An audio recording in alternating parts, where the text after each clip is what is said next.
before you? No, we're just good. sex We're stuff. We're Movies. gonna just start the recording. Welcome They are to double D's, Dan.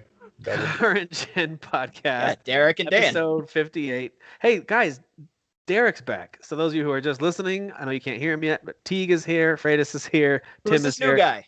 We're all back. Double D's is here. Double D's, Dan and Derek. Welcome back, my friend. I know that Hey. it's been a little while since we've talked to you, so we want to give you a chance to give us an update, tell us what you're playing, tell us what's going on, whatever it is you want to share, and then also a couple of headlines, a couple of things that jumped out at me that I wanted to highlight and get your guys' thoughts on. I feel like there was something last week we wanted your thoughts on. Dan, do you remember what it was? What was it we talked about last week? Was it Sony's thing with shutting down the stores? Is that what we wanted? It was his probably thoughts something indie related. on? Oh, probably. Well, Probably there's Outriders. way I more gotta with be the the only Sony. guy playing Outriders. Well, that's good because Yeah. I wanted to actually hear about that. But there's way more going on with the Sony stuff, Tim. There There's is. way more. I know. Well, we'll get to all that stuff, but first, just wanted to check in and see how you guys are doing. What's going on as we are not quite halfway through April here, but it's just weird the way this happens every year. January feels like the longest month ever because we just had at least to me, because we just had a holiday and then it's back to the grind and it's just not fun. And then February starts to pick up some steam because it's a shorter month, but it still feels like, and all of a sudden with March, April, things just start rolling. Next thing I know, it's September again. It's crazy. So we're hitting that time of year now where, at least for our family, things are crazy. I've got a kid in soccer, another one playing football. I've got two that are in scouts, so they're doing. I thought you were gonna say I got a kid on the way. No That's kids like, on oh the way. God, Tim. No. Number 38. Yeah, none of that. And so we've got sports and scouts and all this stuff happening all at once. Stuff at church, stuff at school, stuff all over the place. Like our calendars are insane. I feel like every night my wife and I have to sit down and say, okay, who's driving who where? And then are you picking someone up on your way to drop someone else off? It's just nuts. I know, Derek, you've been through all this as your kids have grown up, so you know the drill. But anyway, it's just been crazy, but it's been fun. My oldest son he's just a shade under 6'1". He just turned 14. He's just under 6'1". Wow. He's probably about 185. And Jeez. so he is he's not even good at the position, but because of his size, he's a dominant left tackle right now at that age group. And I don't mean to say he's not good at it. He's not experienced. He's actually learning pretty quickly. I'm seeing him improve. That's not a knock on him, but he's never played football, organized football before. He's just thrown it around with me in the backyard. So this is his first time playing real organized sports. He has to know the plays. And some of these defensive ends he's going up against, they know the swim moves to get around him and stuff. But for the most part, if he just kind of makes himself wide, I mean, he's tough to get past because he's so big. Is football his favorite sport, or? It's his first time playing it, so we'll see. He likes it so far. I'm gonna be honest. You said when you said he's 6'1", I just automatically assumed basketball. So because that just makes sense. He's interested in trying out basketball. We just got Okay. a portable hoop in our backyard because we have one of those concrete patios for our back porch, and so we put a hoop up against it. It's a really small little area to play, but they can shoot around. So he's trying that a little bit, but right now football is the thing he's trying. I think he likes it. Don't know if he loves it, because he's not a very aggressive person. That's one thing I keep telling him. I'm on the sideline. I'm like, Kale, be aggressive. You got to go get him, because he's very passive. Yeah. Which I think is a good quality in a human being and not a great quality in a football player. So I was just like, hey, you've got to.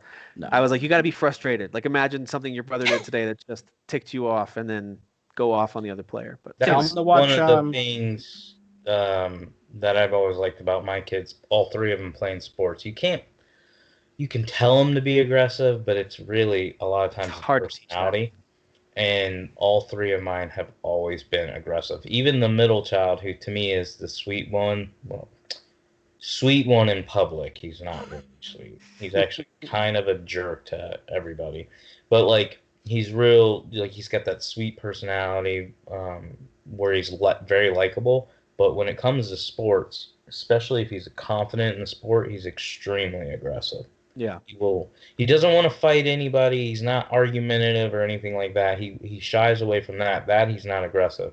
But just making plays on the ball, like I'm talking soccer, making plays on the ball, that type of stuff, very aggressive. You ever watched that movie The Blind Side with Sandra Bullock? She won that award for it that one year. Yeah. And there was that big old offensive line kid who was just learning football, and he was very passive. Like he had the size they needed, but was passive. Kind of reminds me of, like if we can get him to channel that because he does feel frustration. I've seen him at home go off on his siblings, and like he Well, can Tell him he to just picture needs his he needs to find it and channel it. But he's very, because he's so new. There's a couple other players. Actually, one other offensive lineman who is his size, who is very, very good. He just got injured, so he's been on the sideline. And so my son feels very intimidated by him. He's like, he's just so much better. I'm like, yeah, because he's been doing it a long time. Like, that's fine. He's allowed to be way better.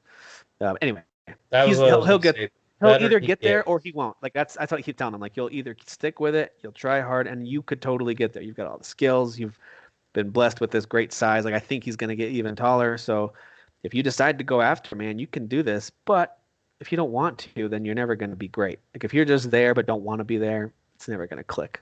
So we'll see what happens. We'll see it's all up to him. Like Derek said, I can't force him to, become aggressive or whatever. Like, he has to really want it.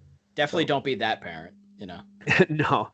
Well, I want him to enjoy it. That's what we said to our other kids too. Like, what do you want to do? You want to play soccer? And the other kids, the two who are in scout right now, they weren't really feeling it when it comes to a sport right now. They're like, yeah, I guess I could play soccer. And I was like, you don't have to. What else do you want to do? And they wanted to do camping type stuff. So we found a scout troop that is meeting. So they're doing that, which is fine. I don't care.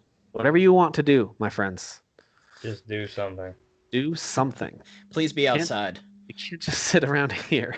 That's for Dad to do. Okay, Dad sits around. You go do something. Dad's home outside in Valheim, building pretend things. All right, one more update since you just reminded me of that, Dan, and then we'll jump to you guys to give us updates on what you're doing. I can't play anything on my PC at the moment. I wanted to ask about that. Yeah. Yeah, so I got a and all my PCs that I've owned over the years, blue screen errors are not that uncommon. They happen. It can happen because a software update is just out of sync with another piece of software. It could be a hardware thing. 9 times out of 10, you reboot the whole computer, it'll start up fine, and you won't see that one again. If you see that one again and again, then you've got an issue. You got to go fix it. So I did have a blue screen when I woke it up out of sleep. It was in sleep mode, and I kind of woke up the computer, went to the login screen and froze, and then went to blue screen. This time when I rebooted it, it just opened up to so I have a Gigabyte motherboard, so I just went to that BIOS screen for Gigabyte. So I thought, that's a little weird. I've seen this screen before, so I tried rebooting it, back to that screen again, rebooting it, back to that screen. So, oh, hang on, I've got kitchen stuff happening right nearby. Whatever. Anyway, the short version is that it's stuck and can't find the Windows boot file to start it.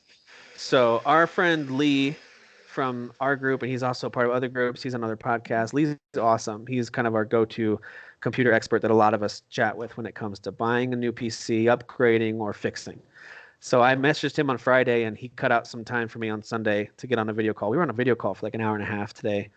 And we tried a whole bunch of things, and even he kind of finally hit a wall and was like, I think you're just going to have to contact the manufacturer. So I won't take you through all the details, all the steps that we did. It was very nerdy, and it took a long time. And I actually kind of enjoyed learning about how this stuff works because he's so freaking smart. Yeah. But I was still frustrated in the end because I can't get Windows to boot. So That's so weird. I'm at the point now where I have to contact iBuyPower, the manufacturer who made this, because I think they actually modified this motherboard. I think they do this to a lot of theirs.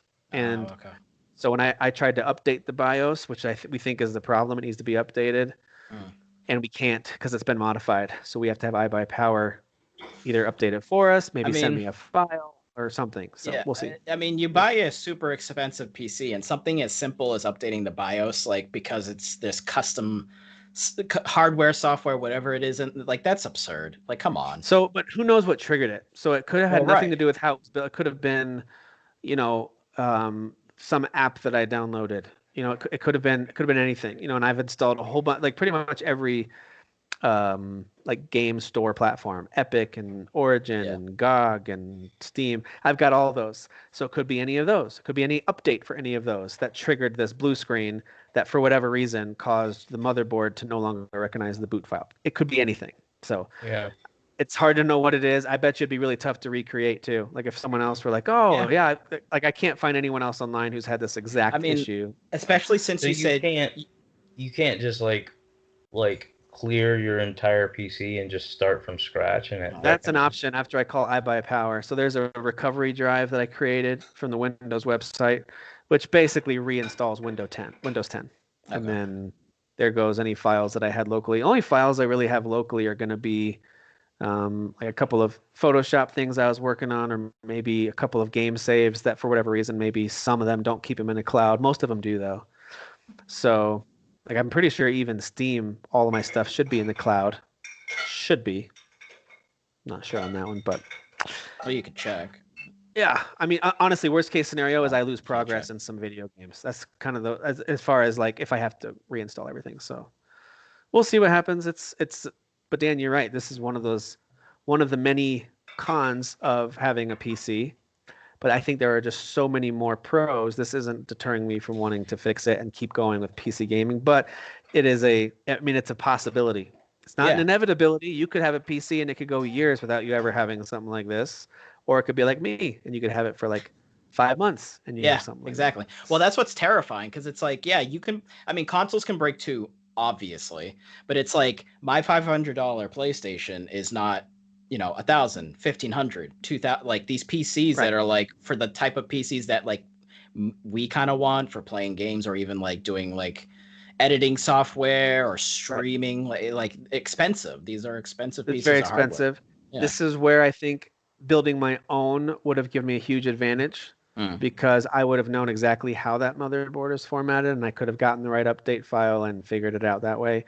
But since it was manufactured somewhere by iBuyPower in this case, then the standard update file that Gigabyte provides was having trouble. It has a mismatch with the OEM ID, which basically means this is not the right format for this motherboard. It's the right actual device, like the right SKU and all that stuff.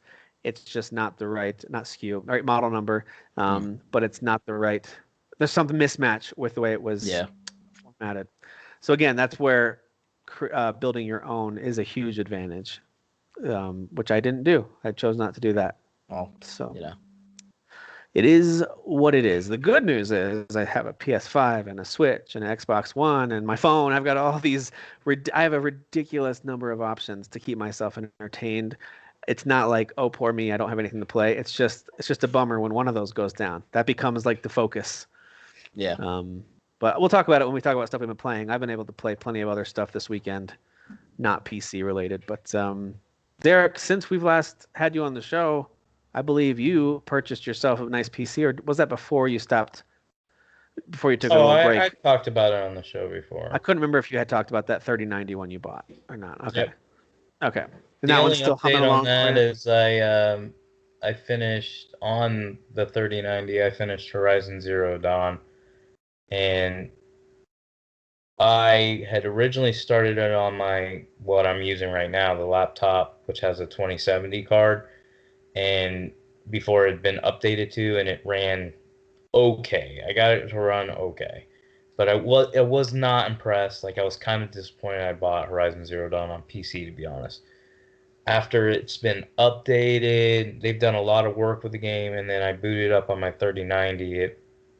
It's like one of the best looking games ever. Besides like the animations and voice acting, that's still like, seriously, stop talking to me, dude. Yeah, no amount of resolution can fix bad voice acting. But like, I can't describe how the first time I started moving it and she's running in like 70 frames per second, just everything looked way, way better. I was like, holy crap. Like, they've clearly done a lot of work to this game. Plus, like I said, my card really helps it. But I finished that. Did that get a PS5 update? I don't think so, no. Okay. Do you think that's coming with the sequel, maybe? I would think like a few months before they might do like because I don't even know if it runs at 60. They might do some kind of resolution update or frames. Maybe they'll do a native 4K 60. 60. It's a gorgeous engine. I mean, like it's also what they used for Death Stranding, and that game is gorgeous as well. Whatever that engine does, it does it really well visually. So So I finished that one, and then as far as gaming, like an update on gaming, like I bought Monster Hunter Rise. I was super excited for that. Honestly, I haven't played it a lot because I haven't been gaming much. and then I also have been playing Outriders. So those have been the two mains, but like I said, Rise, I really wanted to play multiplayer, so I'll dive into it later. Um, but Outriders, I was playing it mostly solo, especially for the demo, because there was like connection errors all the time, even for like co-op play in the demo. Then when the game launched, and y'all may have talked about it on the show, I didn't listen to the show because I don't like you guys, but like, Thanks, Aw. buddy. I like how he just slips that in there. It's great. they have Aw. they've had a lot of connection issues and just being able Yeah. to boot the game up in general. They've now pretty much fixed it. I'm not saying you don't have days where they have issues, but I can now log in every time and I can tell them right away I want to join a random party, and within 30 seconds it'll say, "Do you want to join this party?" I hit join. And here's the reason why I'm bringing this up.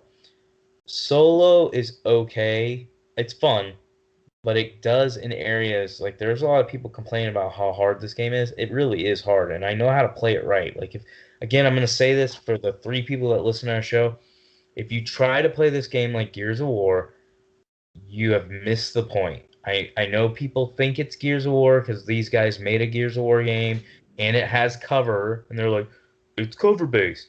No, if you stay in cover, all the enemies, not only do they throw 50 billion of them, they can hit you through cover. You cannot sit in cover. You have to stay on the move because there is no way to heal in this game except one way, and that's for 3 out of the 4 classes, the only way that they can heal is they have to be killing something. You have to be moving and shooting, and then you will see your health regenerating based off the damage that you're causing the enemies. So obviously that means the whole point of the game, the way they designed it, is we want you moving. Yes, take cover if you're overwhelmed for a second, but if you stay there, you die. So, anyways, it gets really hard because single player they'll throw 10 guys at you, and 1 or 2 of them might be a boss level guy, and they have special moves that you can only break them with your specials. There's a bunch of systems. People don't realize how deep this is. There's a bunch of systems in this game. It's not just take cover, shoot them, die, you're done. There's a bunch of powers and specials that if Yep. you don't have a counter to the boss's counter, he can wipe you out. Like A lot of literally. classes to choose from. Yeah. We've seen some cool posts from Thomas in our group as he's been talking about different runs he's doing with different classes and stuff. It does make it What's look more cool intriguing than the demo made it look. what's cool is when you play with other players that are using different classes, you can then combo with those classes. Yeah, And you that's can cool. do I like that. extreme damage, which then makes the game a little bit easier, but it's even still hard with co-op. And I can tell the difference because when I'm playing solo, even though they'll overwhelm you with a bunch of guys, I notice I can kill basic enemies with a few shots. When it's co-op, it takes like a ton of shots for Yeah. just even a basic guy. Well, it scales it then, right? So- Yeah, it scales it pretty high. So my point is when there are things that I don't like about it, like I think the story's pretty like the story's interesting, but they don't execute it very well. Voice acting's terrible, dialogue's terrible. The overall graphics are not that great. I'm playing on Series X, but even on PC, because I played the demo on PC, even with my ultra settings and everything, it ran nice, but it's not a looker because it has nothing to do with resolution. It has all to do with like the animations and just the design of the game. A lot of the armor's very bland. Granted, they start you bland because they want you to unlock the higher tier stuff, which is less bland. But overall, like I said, it's a fun game if you learn how to play it correctly and you really play it with other players. There's a lot of depth to it, and that's why every review I've watched, I honestly expected reviews to trash the game.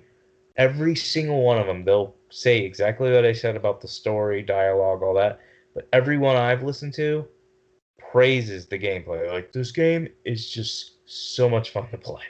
There's so much going on. It's utter chaos, but it's fun chaos. So I'm just still confused about the cover stuff because I mean you've said it even during with the demo and like I see things like people posting or like the websites IGN, like it's just like, oh yeah, the game's just crazy, they're hurling all the, it's like, why is there cover then? Like I don't, Yeah. I Because don't there really... are times where I you was wondering that really too. need cover. Like you So need, it does for actually work instance, sometimes, like... I think what it is it's all about strategy. Like Hmm. they'll throw waves at you, but they don't throw all 12 on you. There might be Okay. 4 snipers over here, 3 enemies down here because there's like the levels aren't all flat. Yeah. Like I got in one snow area, there was like it's a mountain cliff, so there's cliffs that you can go up. There was like 4 snipers up top. There was a couple boss guys walking around on the middle area, and then there was some lower level grunts on the middle and bottom area. So I was using cover to take out the bottom guys. Okay. I used cover to take out the middle guys. And then once I got rid of like a few of them, then I got more aggressive, especially fighting the bosses. And then I have a special where you raise up in the air and then you can pick because it freezes and you can pick where you want to launch to, and then I launch to the snipers because I got to Hmm. take them out before I deal with the bosses. So I launch to the snipers, do heavy damage to them, take them out with my regular guns and specials, and then go deal with the bosses. So cover can 100% be used. I'm not saying that. I'm trying to No, explain to right, people, yeah. don't play this like Gears of War. Gears of War is, first of all, not an RPG, and second of all, the cover system in Gears is that's the whole game. Like if you don't play in cover, you die. Well, that's the whole mechanic of battling in Gears of War is all about taking cover and then figuring out a way to flank using with your teammates. That's all about because your opponents are also using cover, and And you can cover use cover in this makes it game to really flank hard to too. defeat anybody. So yeah, And you can yeah, flank too in this game, and I do think that's why cover's there. Like I said, you can yeah. use the cover to your strategy. I'm saying don't play it that way. Like Right. you still got to be Don't aggressive. focus primarily on cover. Yeah, it's definitely a superpower type RPG game with guns, and it's Okay. really fun. I'd love to see more people in the group playing it because I think if people actually invested time and gave it a real shot, they would realize this is a good game. Like this has got depth to it, and it's very satisfying when you wipe out a ton of, especially some bad like bosses, and you're having to use like I was playing 3-player co-op today. All 3 of us had to work together. Yeah. All 3 of us. We had to strategically go after one boss while ignoring another one while he's still attacking us. Once we got rid of that one, then we could focus on the other one.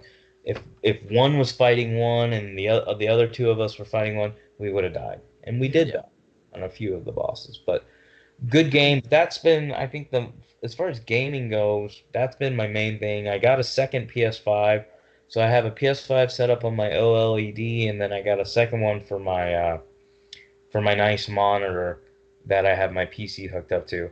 I was gonna give it to my boys, but this is how spoiled they are. They're like, just want an Xbox Series X, Dad. Don't want a PS5. So you had bought it with the The intention of audacity. getting it set up for them, but you're like, all right, you don't want it. I'll just keep it as my Yeah, second I one. mean, I've always wanted a digital PS5. I had the disc at launch, and I wanted the digital, and I was willing to part ways with one of them because I don't. For those that don't know, I don't live with my kids anymore. Um, for them, but neither one of my boys gave a crap. They're like, Eli doesn't care at all. Like he still games, but he How just does doesn't. that impact our game sharing? I mean, on the PS5, the digital one, I can't play your stuff, but the My disc one. stuff. Okay, got it. That makes sense. So the That's disc all right. one's still I gonna barely be. buy anything, so you're fine. So, Hmm? so that's all right. I barely buy anything, so you're fine. Yeah, I No big think deal. I'm buying Returnal too, which I don't even know if I have interest in that. I'll wait. No, I That think looks I'll get that very one good. because, by the way, so speaking of game sharing stuff, I went ahead and pre-ordered Ratchet and Clank and Kana. I think it's pronounced Kana, right? And I was almost gonna. We talked about me getting Near Replicant, and I'm just not sure I'm interested enough to get that at full price. Right, yeah. That to me just screams it's a game that's gonna have some like 50% off within the first few months, and I don't see myself playing it. I just feel like there's so many other games I'm gonna want to be playing, and I'm not sure that's one of them. Like I could see myself playing Returnal or even the Mass Effect Legendary Edition. Yeah, I'm excited. Stuff like that looks really cool. I just don't see this one being worth it's full price. It's $60. So I was like, Isn't it I like just- remake of the first one? it is. Yeah, Yeah. it's a remake, and it's actually based off of the Japanese version, which was actually different than the US version. So I think it'd be a brand new So experience. I just yeah, don't. I'm just not feeling totally sold on it. I kept watching videos of it, and it's just like I don't know if this is what I Yeah. want right now. there was just something. I But- mean, it's different than Automata. So Right. it's just there's just something. I mean, it's the same, but it's different. There's just something kind of different about it that's not totally gelling with me. Also, I don't know what it is, but Yeah, I can't put my finger on it, but I just don't know if I want to drop $60 on it. I mean, if you want, I can give you a $20 PlayStation card. Well, if you really Oh. want to have Near Replicant, we could do that, or I'll just buy Returnal because I've been watching and reading a lot about Returnal, and that one is sounding more and more interesting to me. yeah. So I might drop my money on that. I one hope more instead. people give Housemarque a chance because they make a lot of games that are like the bullet hell games, or kind of like the isometric. That's why been I'm primarily. not excited for this game. But this isn't going to be quite like that, though. Yeah, won't but be the like- stuff I've watched doesn't look like. I understand you guys getting excited, so I'm not knocking it. It's not something like even the stuff I'm watching. I'm like, okay, it's a shooter, so I should be into this. It's a third-person shooter, but nothing is sticking out. Like something seems floaty about it. It seems. Well, sure. We'll see. Well, she's like Seems in off for me. space, right? So she's probably on some planet where like the gravity is not Could totally be that, but it So- looks. But yeah, I see what you mean. All right. Well, Dan, what are you playing these days? I mean, I've just kind of been bouncing a little bit all over the place, to be honest. I played a little bit of Fantasian yesterday. Man, Sakaguchi just has vibes for days. His games. I'm still having my month of Apple Arcade rolling, so I've Yeah. played that a couple of sessions of that as well. You're right. It visually is like this is on a phone. Like it's pretty Yeah. crazy. But yeah. You definitely, as you get further along, it's like, okay, yeah, no, this feels like it's a phone game for sure. Like Mhm. there's just something, I don't know if it is like certain parts of the game, like certain assets that look maybe not as great or as polished as it could be if it was like a console game. But then again, they made dioramas. That's what the backgrounds are. They're all handmade dioramas. So like, Yeah, there are certain parts of But- the visuals that are kind of like, oh, this looks like a pretty low budget JRPG, and then all of a sudden, boom, it'll hit you with yeah. some visual moment that's like, wow, how did they do this? This Yeah. looks amazing. So it's a little bit of both. The gameplay itself, pretty traditional in my opinion. They Yeah. have some cool wrinkles, but it's pretty traditional, and it's not Yeah. necessarily that I- appealing to me. At I the do moment. like the aspect, and I'm sure it'll advance as the game goes on more. But like I had said when I first described it, how there are certain abilities where you basically maneuver the attack in certain ways where you want to maximize how many enemies you're hitting at once.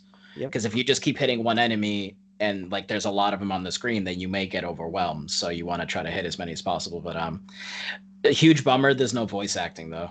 I think that's a huge hit, to be honest. I think because the dialogue's really strong, like the dialogue, the written dialogue, I think is fantastic. Like when I'm actually reading it, like I'm actually enjoying it. I'm not feeling kind of that like, oh, I'm kind of too old for this, like reading RPG stuff. Even though like I love the old Final I Fantasies. don't mind it because the visuals and Yeah. everything kind of gives me a PS1 Final Fantasy vibe. Well, right, but I'm So I just don't I don't mind it. know. As I've gotten older, I've just gotten more spoiled with excellent voice acting that I kind of just like.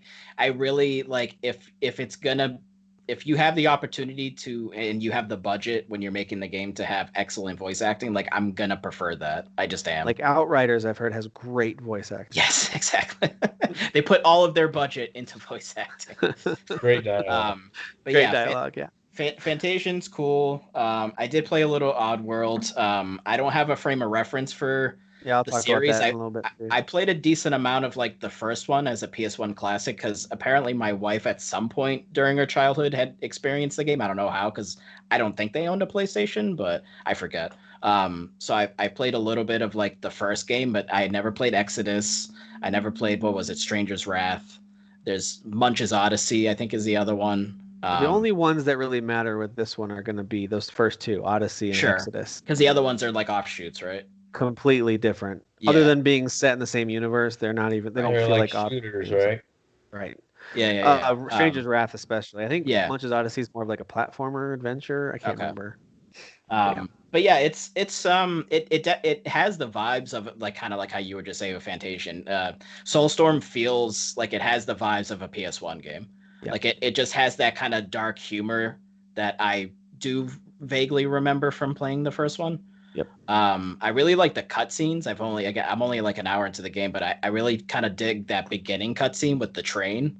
Yeah. I really liked that. I just liked kind of what was happening, and their voices are super like goofy, but kind of like pulls you right in right away, doesn't it? Yeah, it does. pretty And then it does the intense. Quentin Tarantino thing where it's like, all right, 12 hours, prior. So it's like, all right, so now we're gonna lead up to that. Cool. So that seems fun. I don't know if I'll finish it, but I think it was free. So I mean, I think it's a pretty excellent, cool thing to kind of just have on the side. It's hard to know if I recommend this to folks who aren't already Oddworld fans for $50. Yeah. $50 is a pretty steep ask for a game like this. I'm not saying it doesn't have plenty to do for a long time. Maybe it's a lengthy game. I'm not sure.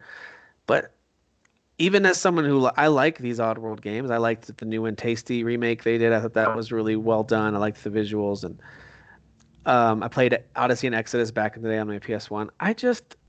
It strikes me as more of like an indie vibe of a game, and so a high quality one, a really high quality indie vibe with maybe, I guess you could say, AAA level cutscenes, but then indie quality gameplay stuff. So I don't know, $50 does feel a little steep, I guess, when you look at how a lot of current games are going up to 70. Maybe it's not that steep, but I don't know. This to me feels more like a 25 and under. Maybe take a swing at it because it is good. It's just 50. I don't know. Maybe 30 would be better. I mean, what would you classify it like? It's like a stealth platformer? Like if that's what? Yeah, no, it's an action adventure puzzle platformer. I mean, so it's like part of it. And the stealth parts / helping your people, was it Mudokons? Yeah, Mudokons, however you pronounce it, can be pretty stressful. So you're doing the stealth stuff, which is like you trying to like have Abe not actually die, combined with the fact that you're trying to maximize the survivors in a level. It's like it's just kind of it can be stressful. So if it's something, because they give you a little counter up in the corner of how many of your people have died. Like, it's like, oh my god, like half of them are dead. So. Well, I'll piggyback off of that real quick, just to talk about my thoughts on it. Then we'll go back to anything else you might be playing or anything else Derek might be playing. But so I've been playing a good amount of Soulstorm. It's one that I was excited about a lot last year, and then it got delayed, and then I kind of fell off my radar. Like I just kind of stopped thinking about it for a while, and then boom, here we are. I think it's a fun throwback if you've played the old games. It's probably, I think most people would consider it to be a pretty decent platforming adventure game. If you've never played them before, you might still like it, but you are going to feel a little bit behind on the story because it just kind of picks up and runs from something that happened and something Abe did, but he's kind of a hero, but not really. What did he do? And so you're trying to figure all that out. I think the best thing to do would be go back. If you don't have PS Plus, if you do, just download it and give it a shot. If you don't, maybe you can find New and Tasty somewhere really cheap. Try that one, because that one is kind of the beginning of the story and how he discovers what's going on in the factory and then leads his people to escape while blowing up the factory on his way out. Exodus is after that, though. So wouldn't this be after Exodus, technically? What, Soulstorm? As far as I can tell, I think it's a retelling of Exodus. Oh, is it? Yeah. Okay. Yeah, because the Exodus picks up at a similar spot, although a lot of the stuff, maybe it's there and I just don't remember it, but a lot of the train stuff, it just feels like a retelling. Yeah, maybe they're kind of like post-Odyssey story. Yeah, maybe they're just kind of doing the story there. Yeah. Like same thing with New and Tasty. They changed a lot from the original Odyssey game, but I'm sure somebody will comment, and when I mean someone, I mean Gaston, because he apparently seems very interested in Oddworld. I didn't know he also was a huge fan of Oddworld. I don't think their intention is for you to go back and play Odyssey, Exodus, and then New and Tasty and Soulstorm. I think the idea is Odyssey and Exodus were the old versions, and now they're retelling these games with New and Tasty and Soulstorm. So anyway, all that to say, it's kind of interesting. I think the visuals are great in those those cutscenes, when you're playing this on your Yeah. PS5 and it's playing on a big 4K TV and they're just right in your face. They really zoom in on their creepy faces, with their Yeah. big bulging eyeballs and stuff. Yeah.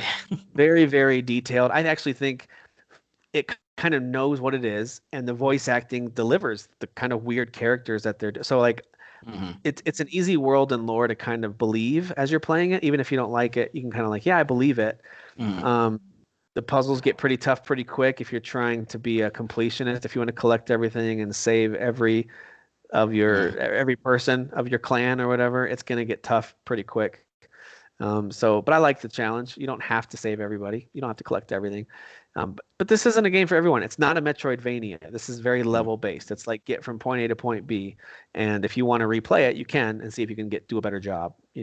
So it's a little more old school in that mindset too. You're not unlocking a new ability and going back to uncover something you couldn't get to before. They might include some of that later. I haven't seen any of that, but that's not the core structure of this game. A lot of games that look and play like this are Metroidvanias, right? There's a locked door that has a weird color that you have to come back to later. They don't really do that. Yeah. In this game. So, or a lot of games will do the thing where there's a ledge way up high that you don't have a double jump yet or a wall climb Right. yet, so you can't get there yet. So anyway, this one Exactly. doesn't include any of that stuff that I can tell. So I like it a lot. It's exactly what I expected it to be. It's not surprising me with wow, I can't believe they did this. They do have some improvements on the gameplay. If you played the old ones, there's some cool stuff here where now you throw either flammable Soulstorm brew or you throw water to throw out fire. That stuff's all new. Some of the sneaking stuff, some of the stealth stuff like hiding in lockers, that's pretty new. The way that when you do your chant and then bring up a little orb that you control, that's something that I believe might have been in one of the old games, although I don't remember it. If it was there, it's something you unlock way later. This is like now it's just the way it used to be. You chant, and then the closest enemy to you, you would immediately take that one over. That's kind of how it worked before. And so, anyway, a lot of additions, a lot of changes. It's the closest thing we have to a major. God damn it. Closest thing we have to a major release at the moment. I mean, this and Outriders are like the big, quote unquote, big games to kick off April.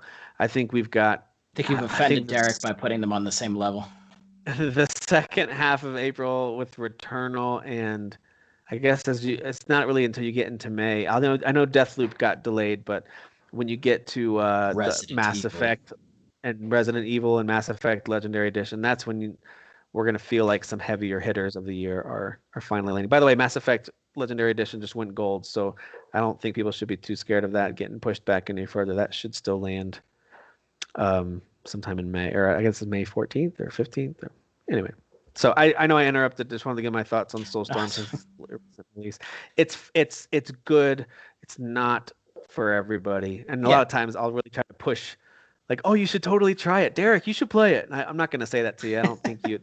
Maybe download it just to see. Oh, you already tried it. So you saw the visuals. That's all you need to see. Like, hey, how does this look? All right, whatever, and then get out of there. Yeah, I played a little bit. I didn't like it, of course. I did forget one game. I'll just say it real quick because we've talked about it before. But I bought on the Xbox Series X, like they got a sale right now for Microsoft digital games. I bought Mortal Shell. Ah, yes. So I wanted to check it out on, obviously, y'all know I have it on PC, but I wanted to check it out on the Series X because they did an update. They did a ray tracing 60 frames per second update. And I was like, well, sometimes when I buy a game again, I'll just start playing it and beat it, and that's what I'm doing now. I'm already I have so because I beat the game and then started a second playthrough on PC, I know this game really well. I know where to find everything. I know what armor and weapon I like, so I don't have to waste my time upgrading stuff I don't care about. So I immediately got my favorite armor in the game, like in the first 3 minutes of the game, and then I fully upgraded my sword that I use before I even fought the first boss. And so I've wiped out 2 of the main bosses. There's 4 main bosses in the game. I've wiped out 2 of the main bosses. I'm at the end of the level, and this is the longest level in the game of the 3rd boss. So once I beat him, you then immediately go and fight basically the 4th boss. There is no level. And then Hassan loves this game, by the way. He thinks the controls are great. He thinks the weapons feel good. He loves this game. I don't take him seriously because I can tell when he has not really tried a game but says he did and then starts shitting on it. When I can put a screenshot of the game and it's the very beginning of the game and he's like, "What game is this?" Like, you didn't play this game. He also loves Outriders, I believe, right? Oh yeah, which I'm sure he picked it up, shot one bullet, and was like, "This is trash," and never played it again. But seriously, I know we've praised this game a lot on the show, especially me and then Tim a little bit. Yeah. But going back to it and just going through it, really, it's almost a third time because the second playthrough on my PC, I did the same thing. I maxed out my sword, and leveled up my armor in full as well. It's just a fun game. Like I think I just love the world. Like I love just being in the world, and the combat is very, very fluid. And they throw different enemies at you, so it does start to change, especially when you get in the third section. That section's way harder. Like if you go in there under level, you're gonna get wiped. But the game is just so much fun. Like I can play this game. I know it's supposed to be like a difficult game and you're supposed to get frustrated. I very rarely get frustrated. I do sometimes. I die when I shouldn't die, but I can pretty much play an entire level and not die. And I never died at any of the bosses. Again, granted, it's because I know where to go and get the stuff. But like, that's what I love about the game. I love that they reward you for exploring their little world. It's not huge. But it's big enough that you can get lost because everything looks the same. But it's a really good game, and they really do. It is a good game. Reward you for doing that.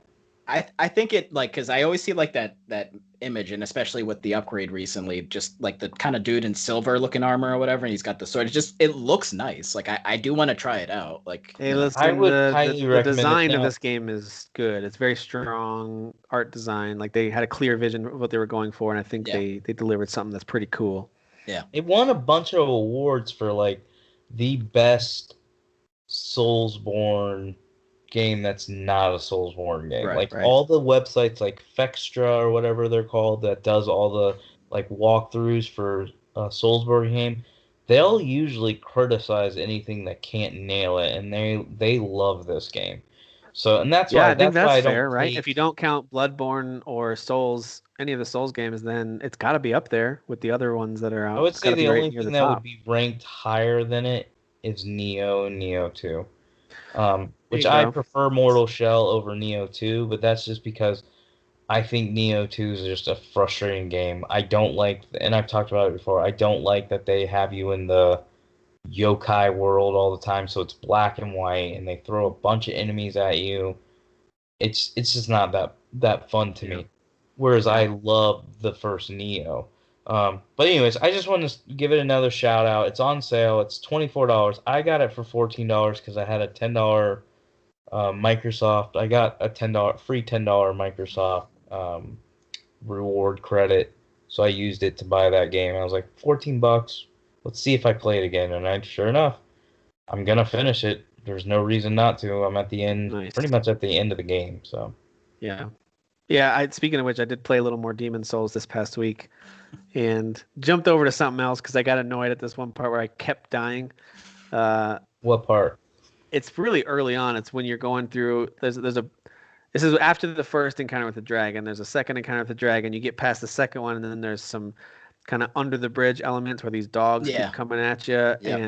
First time I was not expecting them, was not ready, and my attacks were nowhere near fast enough, and I was just like, I ran out of stamina instantly trying to dodge them, and they killed me. Well, I think you're skipping. You really should be going to another area completely. Probably. Well, then I wanted to go back and get my souls, so I went back to get them, and I don't really blame. This wasn't a glitch, but it's just the way the game was designed. There was a spearman that's on the steps, and the way he was on the steps, he got 3 free hits on me, and my blocking was doing that. Like the way the game had us both angled, I was doing what I was supposed to with my parry, and it just wasn't connecting because of the angle he was at. Yeah. Like I tried the first time, I thought I mistimed it. The second time, I was like, did that correctly, and then the third time he killed me, and I was like, well, okay, I just died again. So you know what? In those games, when you have that frustrating tumble of dying, and you realizing how much you're losing, you're like, well, this is annoying because all that time is just getting washed down the drain. That's part of the draw of those games too, is high risk, high reward. So it's not to bash the game. I still think it's amazing. It looks fantastic. I 100% plan on still exploring it and seeing how many bosses I can get through before I totally call it a day on that game. But it's cool. I do like it. It's beautiful. It's a gorgeous game. But yeah, I got my butt handed to me. So I jumped over to something much easier, and I'll talk about that in a little bit. Dan, anything else you're playing? Well, speaking of replaying an older game, I finished Resident Evil 3 again right after our last episode that we recorded, and then I started Resident Evil 7. There you go. Get that 7 playthrough before 8 comes out. There you go. Exactly, because I don't think I did a second playthrough originally. I think I played it all the way through and just never went back to it. Because it wasn't really your favorite, right? You didn't love it. I mean, I did really like it, and as I'm playing it now, I do still like it. It's just it feels so different. That's fair. But again, there's always just something to play, so it probably something else came along, and I was like, well, now I got to play this. So, but yeah, no, playing it again, the game is creepy as hell, man. The first person perspective definitely lends to that, and I get it. And they wanted to do something new and unique, especially with sort of the backlash from 6. I mean, I'd say predominantly people didn't love 6. I know some people do like it, love it, whatever, but I think predominantly there is overall negativity with that one. Solid game, it's just not a good Resident Evil game. Yeah. Like, I mean, Leon's section I remember enjoying somewhat, but like, is it Jake Wesker? Who's Wesker's son that you play? I think his name's Jake. Yeah, like that whole thing was dumb. He's just punching everything. It's like, no, give me a gun. Like, what are you doing? Dude, in 7, I feel like the lady in the chair, as creepy as that game is, but she makes my skin crawl, man. Like when there's moments where you think she's not looking at you, then you look back at her and she's looking right at you. You're like, oh my gosh. Well, once you know she's not actually going to do anything, it's fine. But it's still kind of like, oh, okay, right, yeah, that lady. It's that first experience, right? If I played it again, the first time you play it, you don't really know what she's gonna do. Exactly. But I would say, I was just gonna say, jump in on what Dan said. I do think the first person does add to the horror, but I also think the big change they made is if you go back to playing third person, even like Resident Evil 2 Remake and Resident Evil 3, your characters are way quicker. Ethan is super, super slow. So you're not only really first person, but all his movements are very slow. So that adds to like, not just really the horror, but like the survival part of it. It makes it more challenging. So. Well, and allows them to slow down the fight. So all your boss encounters feel slower in general because Ethan's slower, but the bosses are also slower, in my opinion. Some of them are a bit fast, like Jack Baker, knockoff Nemesis. Like one of his final forms, he's a little quick. I mean, you could definitely kind of run around him, but yeah, I mean, like that dude is relentless, but it's like, come on, dude, you're not as cool as Nemesis. Like, look at Nemesis and look at you. Like, come on. But that dude is devastating. Like, with the cop, the garage scene, that's pretty messed up. And then you get in the car, which is actually pretty unique, and you're kind of just slamming into them with the car. It's just it's such a unique game because again, going from 6 to like then going into that, and it's like the setting's really unique, and was it Louisiana, I think. It's almost a bit of a series reboot or reimagining, not reboot, but like they're like, let's go back to the drawing board with what these games are a little bit. But still trying to connect it to the overall series because obviously, and especially with 8 coming out, like I mean. The characters from the series being in that. 8 feels like, pieces of 7, but a lot of pieces of 4, of course, that there's a lot of connections there. So we'll see what it ends up being like. And what's interesting about this leading into 8 too is as far as I can remember, this is the first one game to another same main character. Yeah, you're right. Each one that you go to, it's a different character in the cast. So right, as far as the one you control primarily, right? Yes. Yeah. So, Yeah, it's a scary game. It's very scary. I still definitely prefer. I think Resident Evil 2 remake is my ideal Resident Evil game. Like that for me right now is top tier, like the best Resident Evil ever made. Um, but this is still an excellent game. The characters are really cool. It still has a little bit of that corniness that Resident Evil has, and it just kind of works. But yeah, it's a pretty terrifying game, and yeah, like Derek said, like this, he does move pretty slow, and it is pretty terrifying with those was it molded, and they're lunging at you, and it's See, like that's no, what I actually felt like it had a lot less of the corniness. It felt very real and less it's campy than some of the it's previous more like RE it's games. more like when you're in the middle of gameplay and Ethan will just drop like f bombs, just like or like tell somebody to f off. It's like or like Oh yeah, that's true. or Yeah. like there's this one part. There's so do you remember Marguerite, which is Jack's wife? Yeah. So like when you're first in that old house and you're trying to kind of avoid her, but like if you do come into contact with her, you can shoot her and then she'll kind of like scurry off, but then she does come back. So her first form, when you take her out, then she burrows into the ground, and I forget what the exact words were, but like she buries into the ground and digs a tunnel because she's like kind of transforming. I don't want to say specifically in case anyone's never played, but he just kind of says like this like comment of like, oh yeah, no, that's weird, or like just kind of something very casual, like not like this is effing terrifying, like nothing like a normal person would say in this situation, like just kind of a very That's off the fair. wall, like Yeah. like Yeah. not really being aware of this ridiculous situation that he's in, like. I don't know. It's just very. It's like there's things that he says throughout the game, especially in the very beginning when everything starts happening. It's But I just mean, like think about the opening of RE2, even in remake, and the campiness of that well, compared to right. RE7. I don't think they're even close, but I see what you're Sure. saying though. Yeah, for sure. But To yeah, be fair, dude, that was a 8 comes remake. out in just a few weeks. That's huge, man. I know. That's the next major new game at least, right? Of this year. I Yeah, think I it's would fair to say say. that's the like kind of first. I mean, Returnal could honestly surprise a bunch of people. It could be a I think huge hit. Returnal, a lot of us, including myself, are looking at that kind of as like the next Control. Like when Control was getting ready to come out, it was like, yeah, this could be good. Remedy makes good games, and it could just be wacky and weird.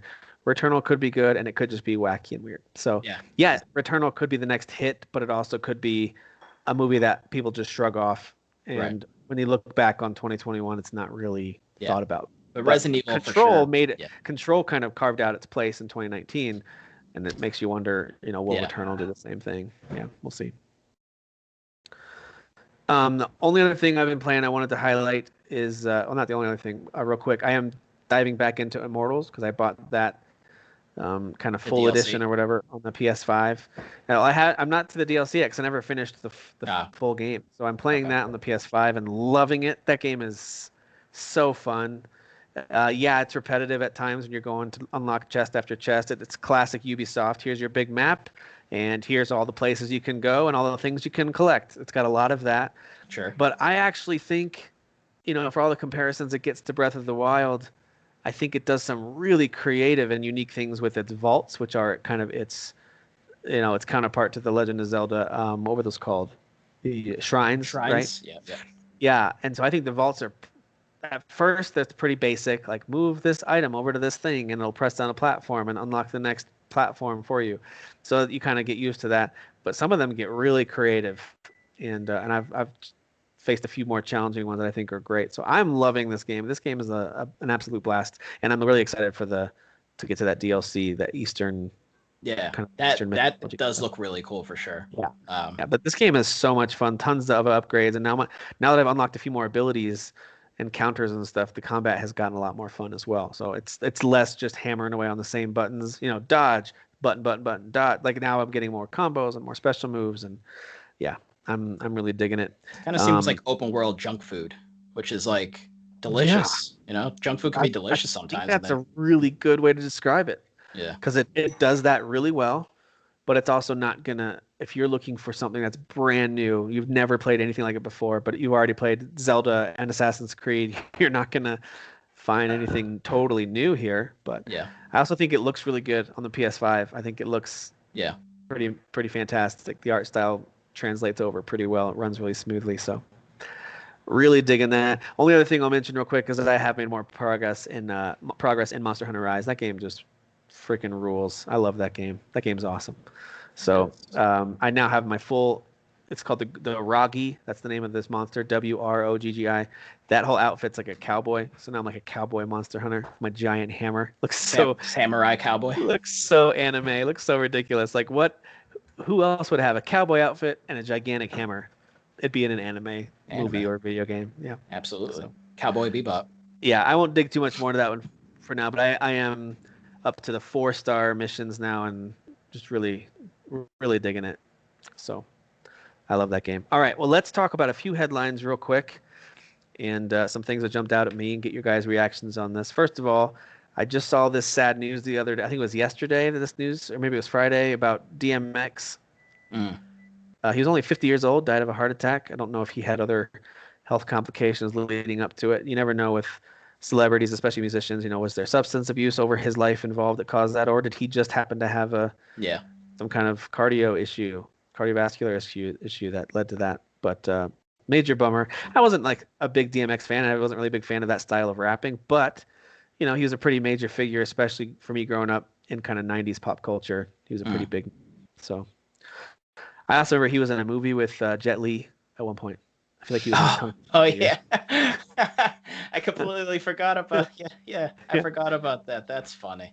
Yeah, he does like some like weird dropkick movie. I just remember distinctively like some weird dropkick movie does. It's Jet Li's over there doing insane moves unknown, and he's got like Timberlands on, and he's just dropkicking dudes. Like, it's just that's funny.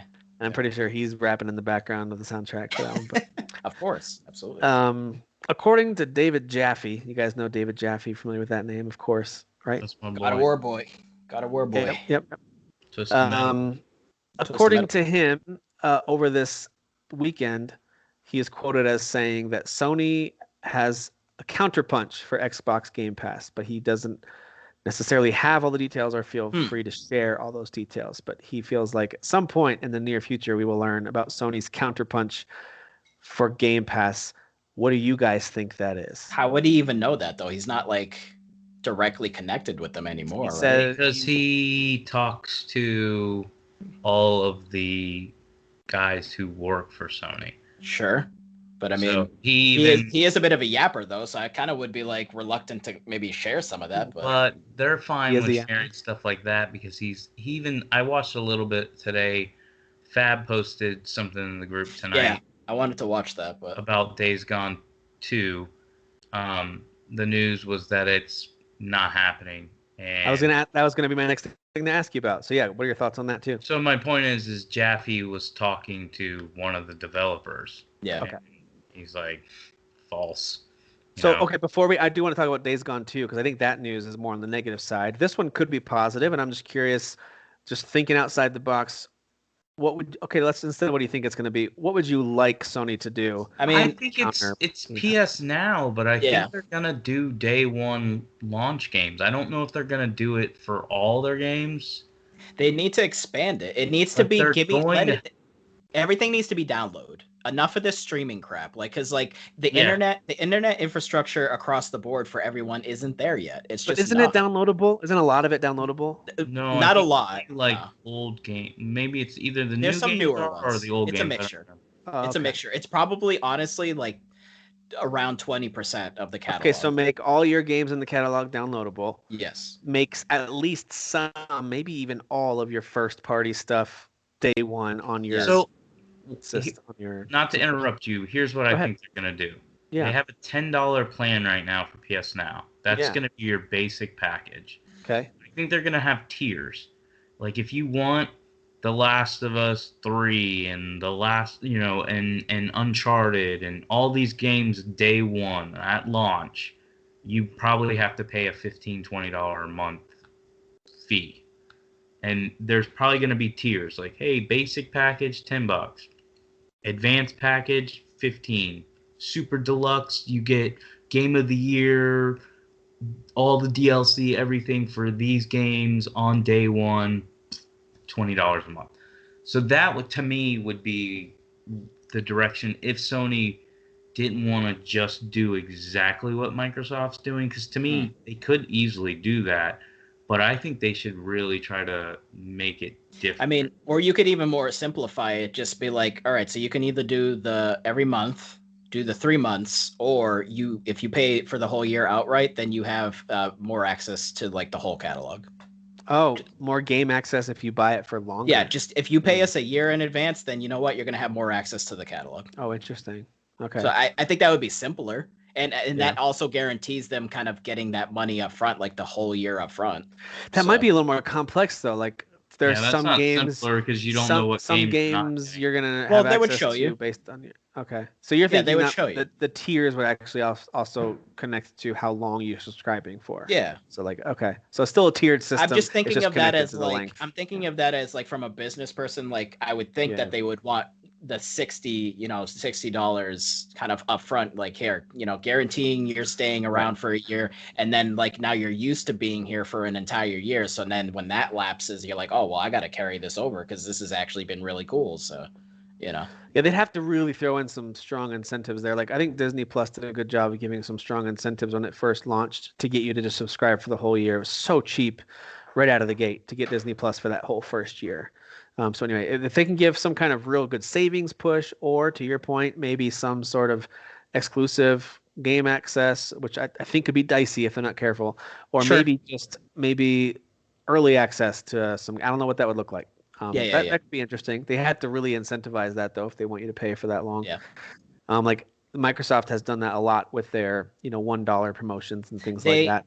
They need something because like with the news that we talked about last week with like them closing out the PlayStation 3, Vita, and PSP stores, like they need a lot of negative news coming out of Sony.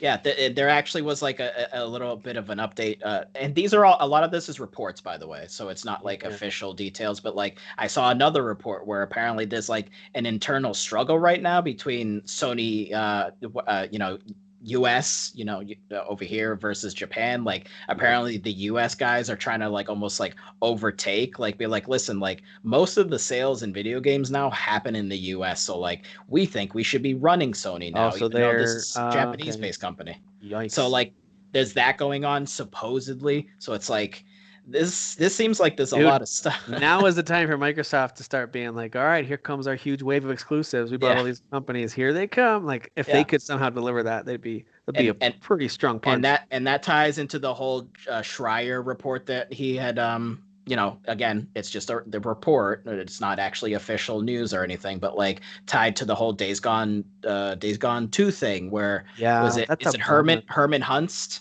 who's like the head right now of Sony, who basically supposedly in the report that Schreier wrote like was like kind of axed it. He's like, no, I need you guys to jump on this. Was it Uncharted? I was reading it and they were bouncing around between Uncharted and Last of Us. There was like all this kind of back and forth.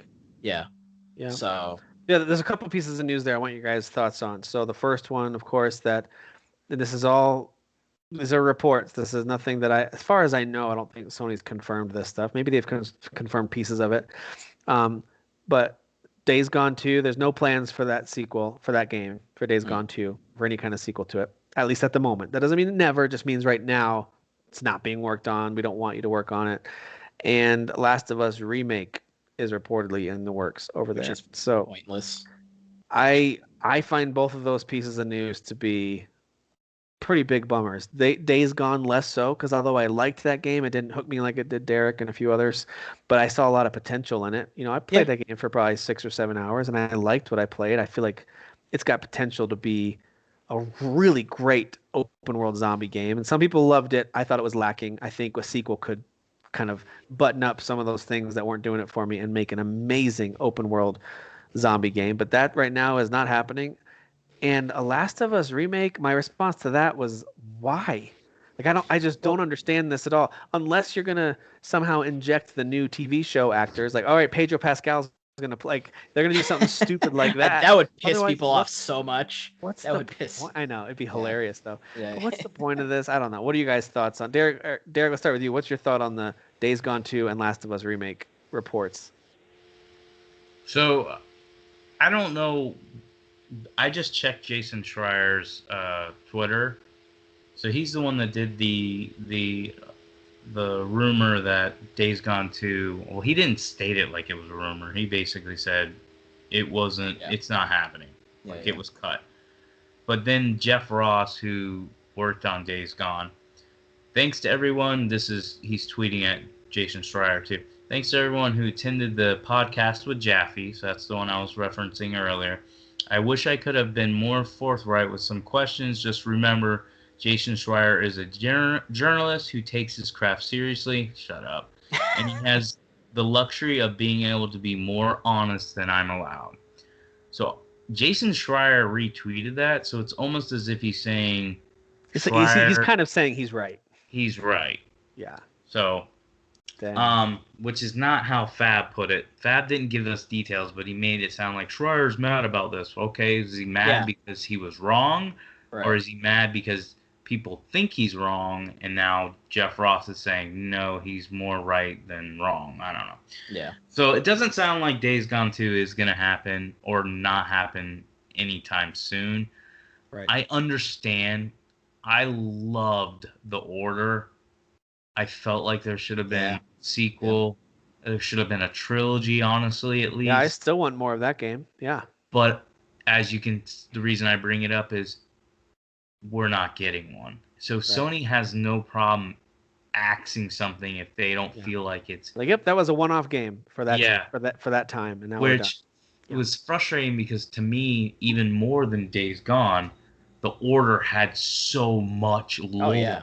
So much they could have done with it. All they had to do was improve the gameplay. There's some truly good story moments towards the end that are like, ooh, this is interesting. And then it ends, and you're like, boy, do I want more. Because the gameplay's just starting to get a little better by the end, and it's okay. Dude, but the guns are so cool in that game. The guns are cool, but like your mind immediately goes to, hey, a sequel could improve all the gameplay stuff that they're not quite, the climbing and traversal was not quite what it should be, especially by today's standards. But hey, the visuals were great. The lore was really intriguing. The voice acting was great. All right, make a sequel. Let's take this thing from like a swimming in sevens to a Game of the Year contender. Like, let's do it. And I always wondered why they never did. But that's my point. Is Days Gone probably is really a one-off. Yeah. And they've probably moved Sony Ben to something else. Well, supposedly this Last of Us 2 remake, which is completely unnecessary because they just remastered it. Like, why did they need to, like, I mean, I get that Last of Us 2 does, like, feel... It's just Last of Us 1, Part 1. Well, right. Last of Us Part 2 feels, like, newer, and the animations in combat are, like, so, like, new and, like, expressive, and just like, again, the way like Ellie like kind of puts her arm on the sort of like against a wall, or like when she's crawling against a car, like it's just so realistic. But like, is that really gonna like add to them remaking the game and the prettier graphics? Like, is that something we actually need? Like, I mean, it's just it seems. I'm gonna say I want it. I mean, that's the thing. I'll buy it. You want a remake of this game already? I don't want it, but I'll buy it. I think it's pointless, but if they're doing it, I'm going to buy it day one and replay the game 17 times. There's buying it, and then there's wanting it, though. Like, if like you had the choice right now and be like, no, like you need to focus, do something else, what would be the choice? It'd be... Well, here's my thing. Who's making it? Are you trying to tell me that's because I haven't been watching this? It seems like Bend is working on it. There's potentially that the Bend resources are being used. If it's official that Sony Bend has been moved off Days Gone 2 to focus on a remake, then yes, I would be like, remake. I would say yes. I'm not okay with that. I think that's the assumption most of us are making. I think the Last of Us games are better than Days Gone, and I still think they'll be better than Days Gone 2. I still think that's waste of time for that studio. If you tell me Sony Ben's going to work on something else, and we just hired this outside studio to do this, and it has no impact on anything else, then why would I complain? In the report, it did mention that Bend is also doing supposedly a new game also. So I don't know. To me, they're smart. As long as they're going to make money off of it, if it's not taking away from... Like, if Naughty Dog was to come out and say, we've stopped development on our new IPs. We're going to focus on Last of Us Remastered. Gamers have the right to be like, what? But if it's somebody else doing it, if it's not taking away from new IP or anything, shut up. Just enjoy it and shut up. Yeah, it just it seems like there's a lot of sort of turmoil kind of going on with all these reports coming out, supposedly. It just seems like there's kind I of a don't lot feel like going. this next gen launch for either company has been good. It hasn't been Like smooth. It has not been it's smooth. been pretty terrible. Like, do I prefer the PlayStation games that came out as far as Spider-Man, Miles Morales, and Demon's Souls? Yes, and notice I only mentioned 2 games. After that, neither Xbox or PlayStation has anything I care about, and a lot of the reports that are coming out, it doesn't sound like anything that interesting is coming out from any of these studios right away. And that's annoying to me. I know y'all were talking about Returnal. Again, I'm not excited about that, but at least PlayStation can say, well, we're releasing something. But I'm just talking in general. Yeah. I feel like all the releases have been pretty lackluster for a launch period compared to all previous launches. I feel like you got more games with the PS4, PS3, PS2, Xbox One, Xbox PS3's 360. wasn't fantastic. Huh? I don't think PS3's launch was fantastic. Oh, I loved if I it. recall. It had a lot of games I liked. Hmm.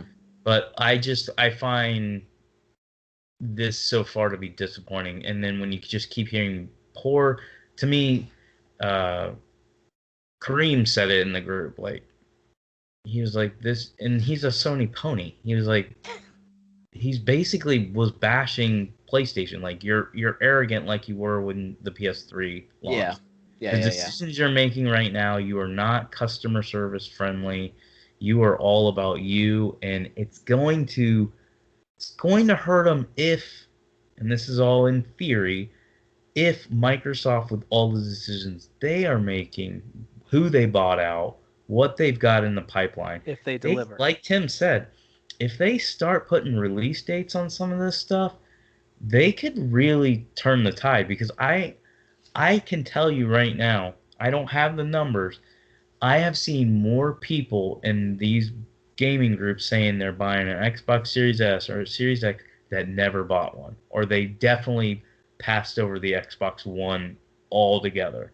So there are more people with Bethesda and all that going on right now going, hey, it's worth investing at least $300 into the Xbox. And this is without any first party exclusives announced with a date. Wait until that stuff comes out. You're going to see even more gamers. I think I'm going to call it right now. I think Daniel is going to end up buying a Series S at least by the time this generation's over. We had the conversation when the Bethesda stuff went down. So depending on how deep Bethesda gets into their pockets as far as exclusivity in certain games, I mean, yeah, like Fallout, Skyrim, Elder Scrolls. Yeah. Like if like Elder Scrolls 6 and the next Fallout are like Xbox only, then it's like, well, shit, I have to buy an Xbox. Like I love Elder Scrolls, so I mean, but that's my point, is that Microsoft's making decisions to support people to jump on their ecosystem now, whereas Sony still has, don't get me wrong, I'm not bashing them, they've got this huge pipeline of studios. We know that they're going to release good stuff, but right now a lot of the decisions they're making, it's like, it's one of those things where we are certainly nowhere close to it being like, Sony just screwed themselves, they're done. Not even a little bit close. Yeah. But when you start to see a few little patterns of kind of, I guess what you could call corporately selfish decisions. We're shutting down these stores. I understand maybe it's saving money because hardly anyone uses it. I get it, but it's a bad PR move. We talked about it last week. And now we're not going to have you focus on this IP Days Gone that isn't quite as popular because we want you to do a remake of one of our most popular IPs. That starts to sound a little bit like, oh, you really just want blockbuster IPs. You don't want any of kind of your lower tier.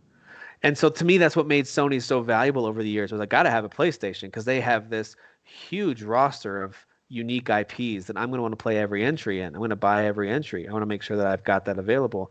Well, if this pattern, and maybe it's nothing. Maybe it's just this one thing, and they're going to get It's back to just a business. miniature season, maybe. Maybe it's just a little blip. That's fine then. But if it becomes a pattern and Sony starts really trimming back on some of this stuff in order to just focus in on, God of War, our Naughty Dog games, and a handful of others, then it starts to go like, well, now you're sounding more like Nintendo and Microsoft. Like this is what used to set you apart from them, was that you had all these IPs. It's going to be the Microsoft pillars, right? The Gears of War, Halo, Forza, and got a Fable, long right? way to go to get down to those few, but so I don't think that's going to happen, but it is a little concerning. I hope that all the outcry in this day and age where it's impossible for Sony to not hear the reactions to this, so I hope outcry helps them pump the brakes on some of this stuff. That's the thing too, right? Because it's like it's sometimes it's kind of hyperbole, right? It's like, well, we're so hyperbole.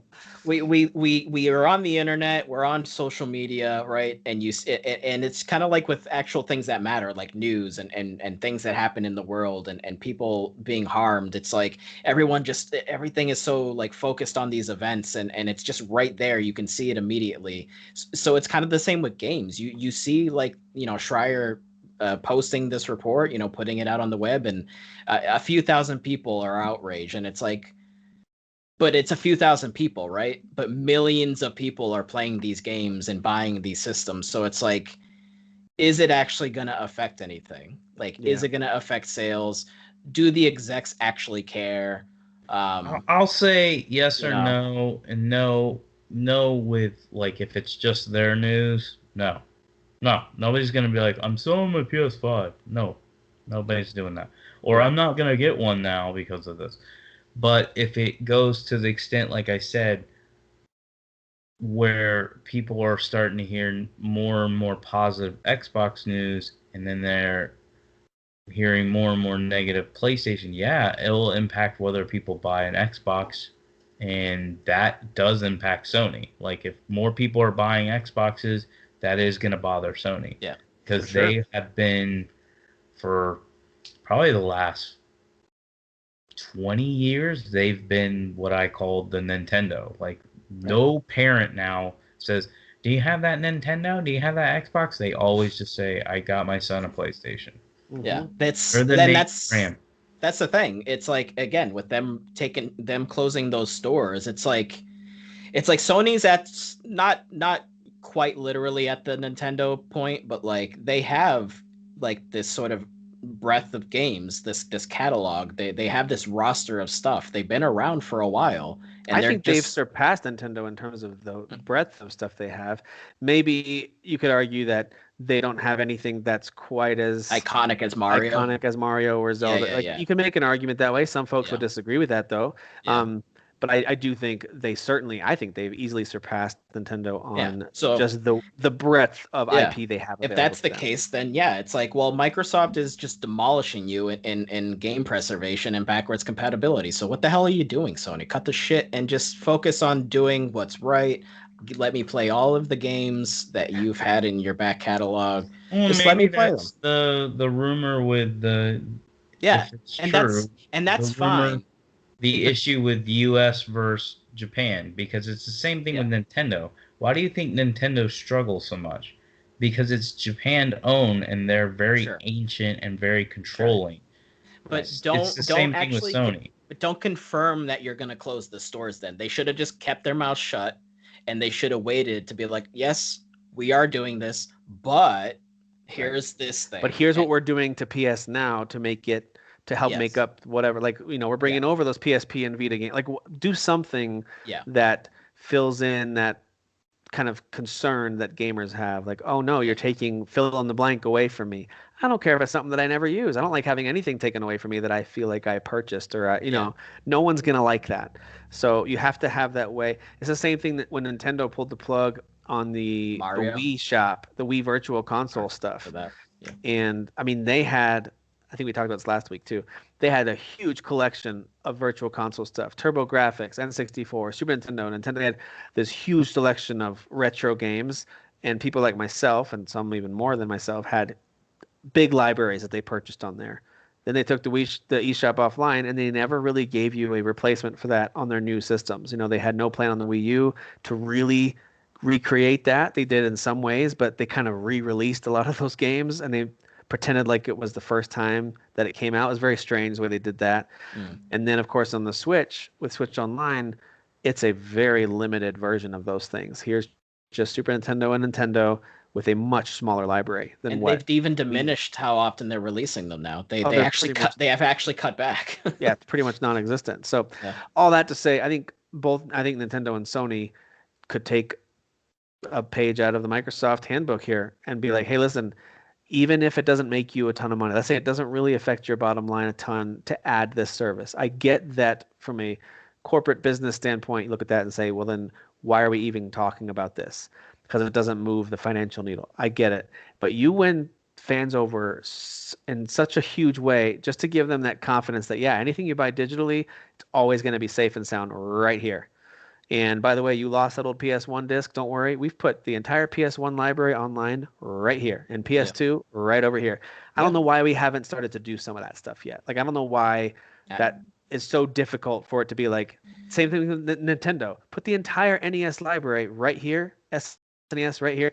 They would take a huge chunk out of the emulation market. So I don't know why these companies aren't doing it. I mean, it is hard work for sure. And it takes time, but like, just do it. Because Microsoft is doing it. People, in some cases, people would buy your system just for that, and you would get a ton of software sales just for having those things. Because there's definitely people that don't. A lot of people do, like, online when, like, you're talking about playing these older games. A lot of people would be like, "Who cares? Old game's old," like that kind of nonsense. But it's like, no, but it is important though. It's also just for the sake of the history of games. Like, if some of these games might just be lost forever. And well, then I think it makes all of us look at what we're buying right now. So I just bought, what did I buy digitally recently? Okay, let's just say Ratchet and Clank Rift Apart. Mm-hmm. So I'm buying that digitally on the PS5.